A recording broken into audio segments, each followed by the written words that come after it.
Hi, I am Ajay Sharma, your maths teacher, and today's topic is real numbers. We all know that in mathematics, number system is very important topic, which we use in our everyday life or in general mathematics. Today we are discussing about number system, or you can say a part of number system, real numbers. In this universe, all the numbers can be divided into two parts. First, real numbers. Second, imaginary numbers. Today we are discussing about real numbers only. And real numbers actually we use in general mathematics. All the numbers which we use in general mathematics are known as real numbers. For example, natural numbers.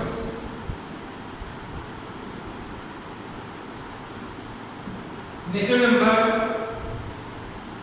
start from 1 up to infinity. Means the numbers start from 1 and end at infinity are known as natural numbers, and these numbers are denoted by capital N.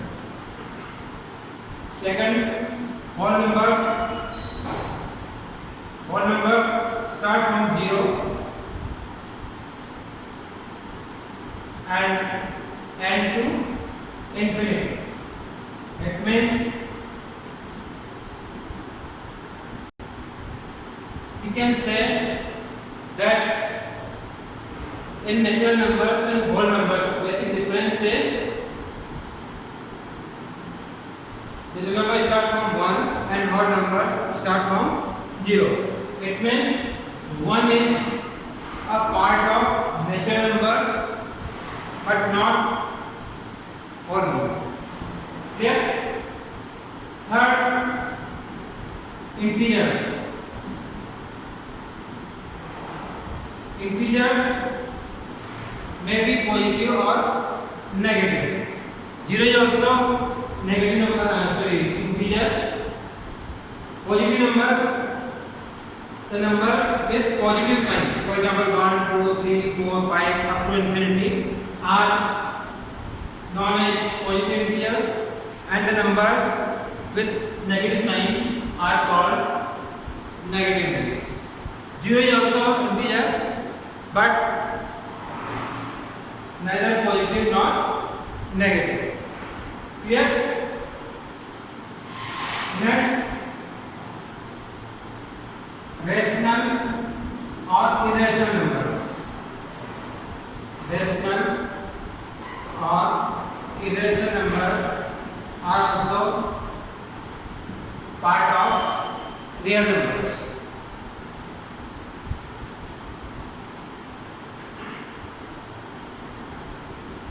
Real numbers are used in everyday life or general mathematics. Natural numbers, whole numbers, integers, rational, irrational. There are so many types of numbers which we use in set of real numbers, prime numbers, composite numbers, so on. Now, next, Euclid division algorithm. In this part, we have to define an important relation between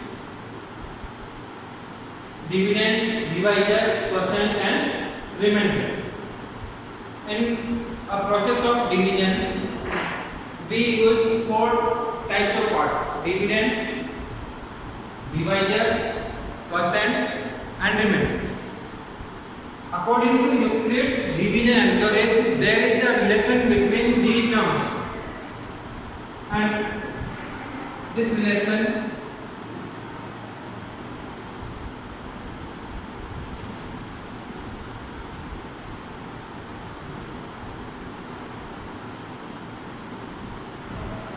This relation can be defined by Px equals to Gx into Qx plus Rx. Clear?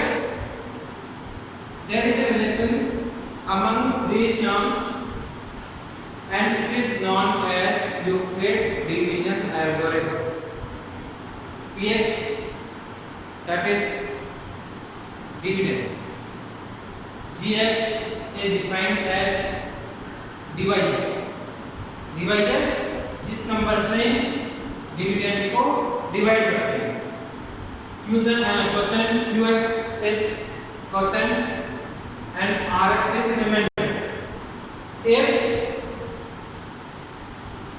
dividend is completely divisible by divisor, it means if remainder is 0, then this relation can be satisfied. Or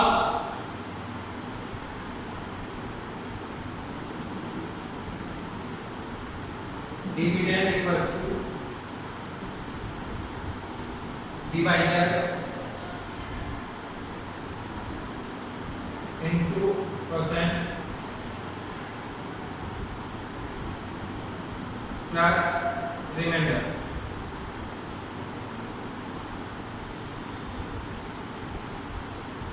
Now next term HCF. You can find HCF of given numbers. These numbers may be 2, 3 or more by using this method, Euclid division algorithm. So let's see how can we find HCF of given numbers by using this method, division method or division algorithm. Okay? For example, two numbers are 135 and 225.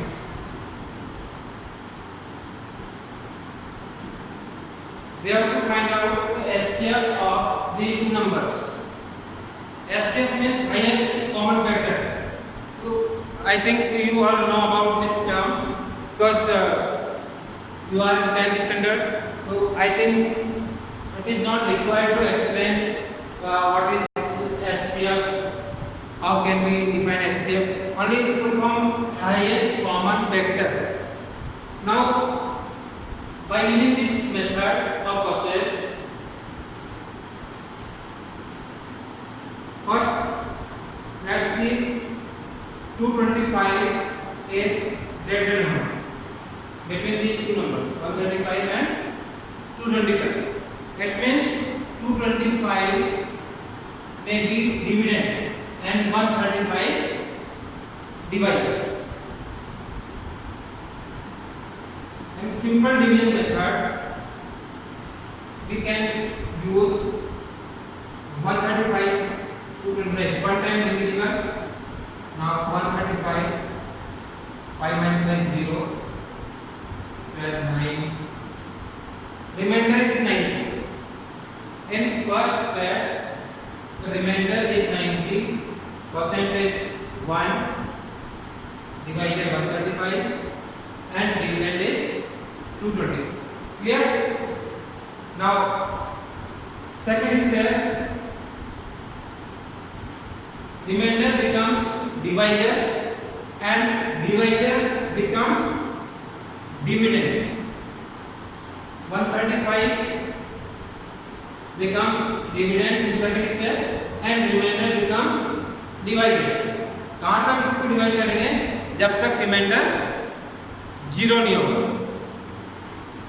Again 91 time minus 45.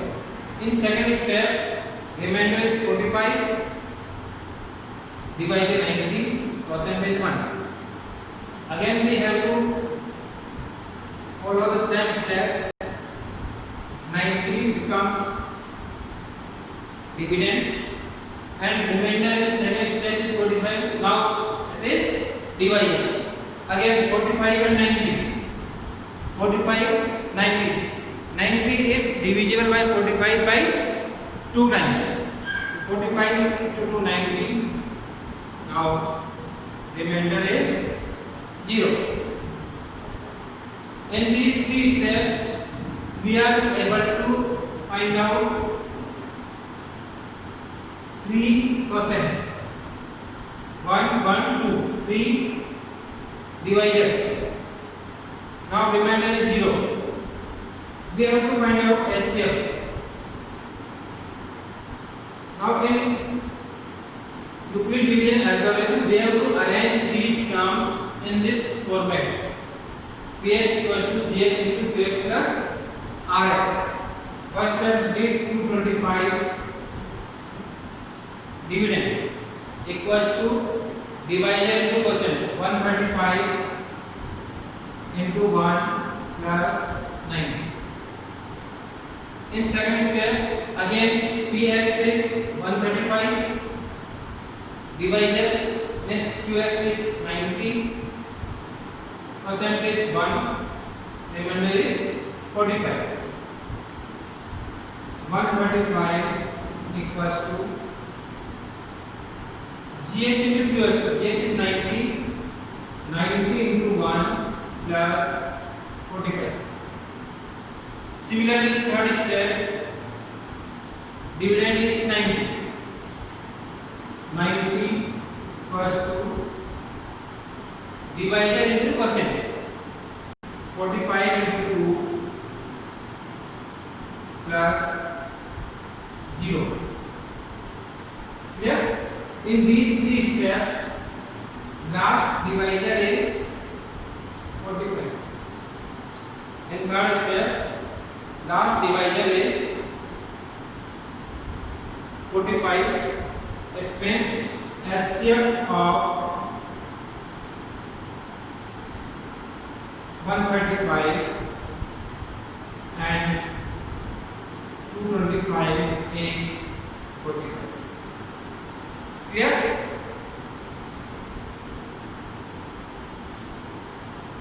Now in another example, 867 and 255.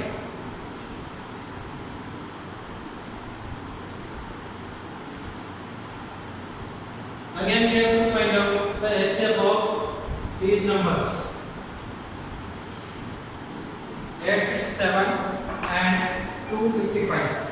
Again 867 is greater number. It means it is dividend. 255 is divisor.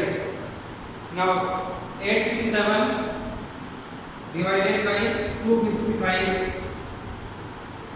remain 765.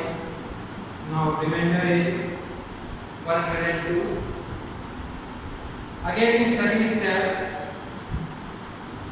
102 becomes divisor and 255 becomes dividend.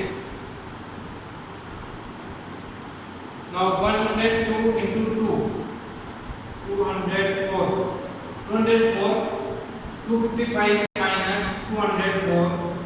Now remainder is 51. Clear? Again, by repeating the same process, 102 becomes dividend and 102 is divisible by 51 by 2 times. 102. Now remainder is 0.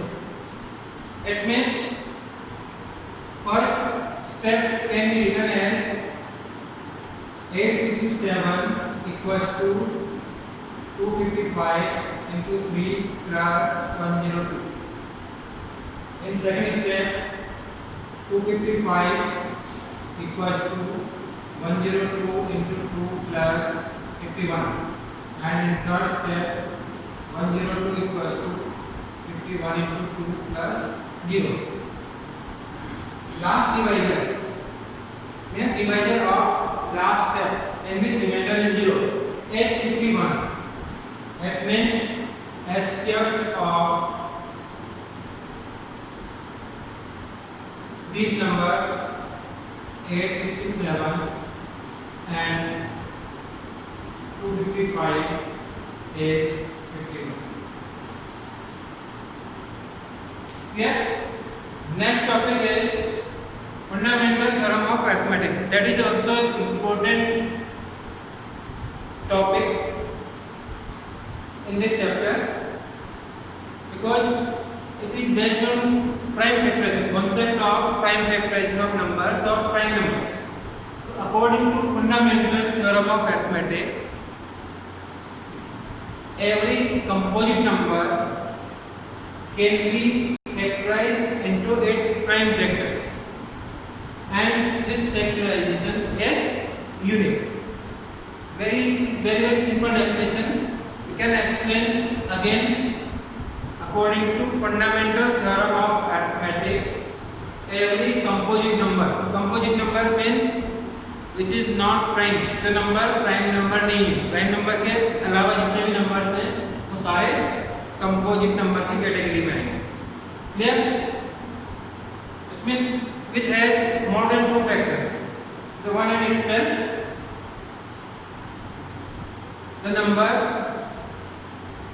Fundamental theorem of arithmetic. Every composite number can be factorized into its prime factors, and this factorization is unique. That is important part. This factorization is unique. Clear? Thank you.